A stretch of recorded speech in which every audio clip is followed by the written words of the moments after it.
Syederalun, Pasijaneng merupakan salah satu desa di Pulau Nasi, Kecamatan Pulau Aceh, Kabupaten Aceh Besar.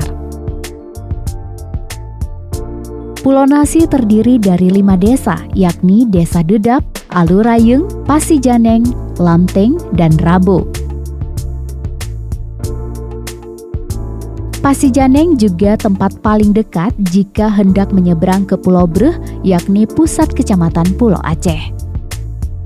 Kami berangkat ke Pulau Aceh pada Kamis 3 Februari 2022, beranggotakan 4 orang, yakni Pemret Serambi Indonesia, Zainal Arifin M. Nur, editor serambinews.com, Muhammad Hadi, asisten manajer produksi, Yus Rizal, dan videografer, Syamsul Azman.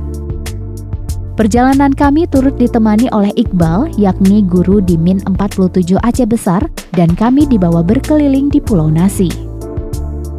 Beginilah Syederalun Desa Pasijaneng dilihat dari udara.